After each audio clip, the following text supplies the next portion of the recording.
প্রিয় দর্শক সকলকে সৎসাহেব, আজ আমরা মমিতা দিদির কীর্তন থেকে অনেকগুলি তত্ত্বকথা শুনব। তিনি মাতৃ জঠরের কথা বলেছিলেন, আমরা সেখানে কি অবস্থায় ছিলাম, মাতৃ জঠর থেকে কিভাবে এলাম, আমরা মাতৃ জঠর থেকে বেরিয়ে আসার পরে আমরা কি ভুলে গেলাম, এই নিয়ে আজকের বিশাল তত্ত্ব। হয়তো আমার সঙ্গে মতের মিল নাও হতে পারে, কিন্তু আজ এটি ডিবেটের মধ্যে তৈরি হবে। আপনারা ভিডিওটি শেষ পর্যন্ত দেখবেন, ভিডিওটি অত্যন্ত ইম্পর্টেন্ট হবে। চলুন এবারে শুরু করি এই ভিডিওটি। আজকে আপনাদের জন্য 2024 সালের একটি নতুন ভিডিও। সৎসাহেব, প্রত্যেকে যখন মাতৃ জঠরে ছিলাম, ঊর্ধ্বপদে হেষ্টে মুন্ডে নারীর বন্ধনে ভগবান গিয়ে দেখা করেছিল। আর ভগবান বসেছিল কোথায় জানো? আমাদের মাথাটা যখন নিচের দিকে ছিল আর পা দুটো উপরের দিকে ছিল, ভগবান এসে বসেছিল আমাদের ওই চরণের তলায়। যখন আমরা মাতৃগর্ভে ছিলাম তখন আমাদের সঙ্গে পরমাত্মার অনেকগুলি কথা হয়েছিল, কিন্তু আমরা সেই পরমাত্মাকে ভুলে গিয়ে আজ এই সংসারে এসে আমরা দেবদেবীর পূজা করে চলেছি। যে পরমাত্মা আমাদেরকে মাতৃগর্ভে সযত্নে রেখেছিল এবং তিনি আমাদেরকে পাঠিয়েছিলেন, যাও বৎস, তুমি এই পৃথিবী লোকে জন্ম নিয়ে তুমি পরমাত্মার ভক্তি করবে, সৎ ভক্তি করবে, পরম তত্ত্ব জ্ঞান লাভ করে তুমি সেই সত্য লোকে গিয়ে আবার তুমি নিজ ঘরে বসতি স্থাপন করবে। কিন্তু আমরা এখানে এসে মায়ায় পড়ে সব কিছু ভুলে গেলাম। আজ এই মমিতা দিদি যে কথাগুলি বলতে চেষ্টা করছে, তিনি তো ওই কৃষ্ণের কথা বলবেন, কিন্তু কৃষ্ণ কি আসলে পরমাত্মা? না, এটি ভুল। যারা গীতায় পড়েছিলেন যে শ্রীকৃষ্ণ বিরাট রূপ দেখিয়েছিলেন, কিন্তু বাস্তবে সেটা নয়। গীতায় বিরাট রূপ কৃষ্ণ দেখাননি, দেখিয়েছিলেন ব্রহ্ম, কাল পুরুষ। আজ যারা গীতা পড়ে তারা হয়তো অনেকটা বুঝতে পারে না, তাই তারা শ্রীকৃষ্ণকেই পরম ব্রহ্ম, পরম পুরুষ, বিরাট রূপী সেই ভগবান এটা ভেবে তারা আজ শ্রীকৃষ্ণকেই সর্বস্তরে বড় করে দিয়েছে, কিন্তু আসলে তা নয়। তারা এতটুকুই বুঝতে পারে না যে শ্রীকৃষ্ণ হচ্ছে বিষ্ণুর অবতার, 16 কলা যুক্ত। তিনি কি করে আমাদের পরমেশ্বর হতে পারে? তিনি নিজেই তো বারবার জন্ম মৃত্যু নেয়। যিনি নিজের পাপকে খণ্ডন করতে পারেননি, যিনি নিজের মৃত্যুকে খণ্ডন করতে পারেননি, যিনি বেদের হাতে মৃত্যুকে বরণ করে নিয়েছিলেন, তিনি কি করে আমাদের পরমাত্মা হতে পারেন? যিনি নিজেই মাতৃগর্ভে জন্ম নেন, তিনি কখনো পরমাত্মা হতে পারেন না। পরমাত্মা শব্দটির অর্থ কি সেটাই আগে বুঝতে হবে। পরমাত্মা শব্দটির অর্থ হচ্ছে যিনি আত্মারও পিতা, যাহার হইতে আত্মার সৃষ্টি হইয়াছে তিনি পরমাত্মা। তাহলে সেই শ্রীকৃষ্ণে হইতে কি আত্মার সৃষ্টি হয়েছে? কোনো সনাতন গ্রন্থে আজ পর্যন্ত কোনো মুনি ঋষিরা দেখাতে পারেননি, আর কেউ দেখাতে পারবেও না। সৎসাহেব, আগে দেখুন। অনেক সন্তান দেখবেন ভূমিষ্ঠ হয়ে কাঁদে না, প্রত্যেকে কাঁদতে হয়েছিল। আচ্ছা বলো তো মা, কেন আমরা কাঁদি? কষ্টের জন্য না, কাঁদি কেন? জন্মেই যখন আমরা অপরের অচেনা কারোর কোলে বসি, তার মুখের দিকে তাকিয়ে কেঁদে উঠি কেন? কারণ মাতৃ জঠরে যার সঙ্গে এতদিন কথা বলেছিলাম তাকে তো দেখতে পাচ্ছি না। শ্রোতাগণ, আপনারা শুনলেন মৌমিতা দিদির কথা। মৌমিতা দিদি যেটা বললেন অনেকটা শাস্ত্রের সঙ্গে মিল খায়, কিন্তু পুরোটা নয়।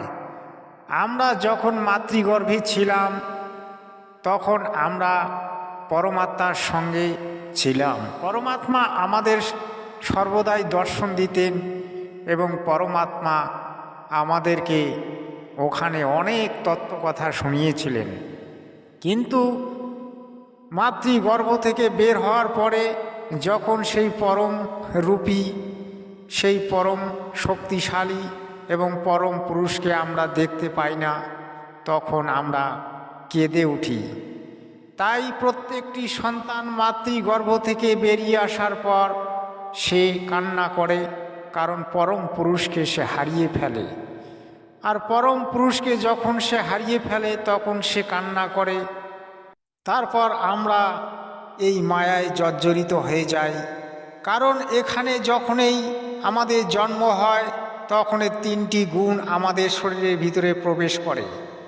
সেটা হচ্ছে ব্রহ্মার রজগুণ, বিষ্ণুর শতগুণ আর শিবের তমগুণ। এই তিনটি গুণ যখনই প্রবেশ করে তখনই আমরা মায়ায় জর্জরিত হয়ে যাই, আমরা সব কিছু ভুলে যাই। তখন আমরা আর পরমাত্মার দর্শন পাই না। এইভাবে আমরা পৃথিবীতে আসার পরে সমস্ত কিছু ধীরে ধীরে ভুলে যাই। আর আমাদের যে পিতামাতা, যারা আমাদের নিজস্ব পরিজন, তারা আমাদেরকে পরিচয় করিয়ে দেয়। কেউ মামা, কেউ দিদি, কেউ বাবা, কেউ মা, কেউ ঠাকুরদা, এভাবে পরিচয় দিয়ে আমাদের একটা সম্পর্ক তৈরি করে দেয়। আমরা মায়ায় জর্জরিত হয়ে পড়ে যাই। সেই পরম পুরুষ পরমাত্মাকে ভুলে গিয়ে মায়ায় জর্জরিত হয়ে আমরা পরম ভক্তি ভুলে যাই। আমরা দেব দেবীতে জর্জরিত হয়ে যাই। দেব দেবী আসলে পূজার যোগ্য নয়, দেব দেবী হচ্ছে সাধনার যোগ্য। যারা আজকে দেবদেবীর পূজা করে চলেছে তারা প্রত্যেকেই নরকে পতিত হবে, কারণ দেবদেবীর পূজা করার কোনো রকম কোনো বিধান আমাদের সনাতন ধর্মের ধর্মগ্রন্থের মধ্যে নেই। কিন্তু আজকে যারা দেবদেবীর পূজা করাচ্ছে তারা নিজেরাই নরকে যাবে এবং অপরকে নরকে ঠেলে দিচ্ছে। হয়তো আমার কথাগুলি শুনলে আপনারা অনেকটা খারাপ পাবেন বা অনেকটা ভেবে বসবেন, কিন্তু আমি সত্য বলছি। সনাতন ধর্মের শ্রীমদ্ দেবী ভাগবত পুরাণ খুলে দেখবেন, এই তত্ত্বগুলি আপনারা পাবেন। হয়তো আমি এখন প্রমাণ দিতে পারলাম না, কিন্তু পরবর্তী ভিডিওতে আমি প্রমাণ দেখাবো। আপনারা অবশ্যই তখন বিশ্বাস করতে বাধ্য হবেন। আবারও আমি মৌমিতা দিদির ক্লিপ নিয়ে আপনাদেরকে তত্ত্ব কথা শোনাবো। আপনারা ভিডিওটিতে শেষ পর্যন্ত থাকবেন। আর ভিডিওটি যদি ভালো লাগে চ্যানেলটিকে অবশ্যই সাবস্ক্রাইব করে নেবেন। সৎ সাহেব, তোমায় ছাড়া আর কাউকে চিনি না। কিন্তু এই জগতে সে সব ভুলে গেলাম। আমরা কৃষ্ণ দাস না হয়ে আমরা সবাই হয়ে গেলাম বাবা মায়ার দাস। বাংলার কীর্তনিয়াগণ, তোমাদেরকে আর কি বলবো। তোমরা শাস্ত্র গ্রন্থগুলি হয়তো পুরোপুরি ঘেটে দেখো না। তোমরা 4 বেদ, 18 পুরাণ, 6টি শাস্ত্র কোনোদিন পড়ো না। তোমরা কৃষ্ণকে, পরমাত্মা কৃষ্ণকে আমাদের সৃষ্টি পিতা, কৃষ্ণকে আমাদের পরম পিতা এমন ভাবে জগতের বুকে বর্ণনা করে দিয়েছ, কিন্তু আসলে পরমাত্মাকে সে সম্পর্কে তোমাদের কোনো জ্ঞান নেই।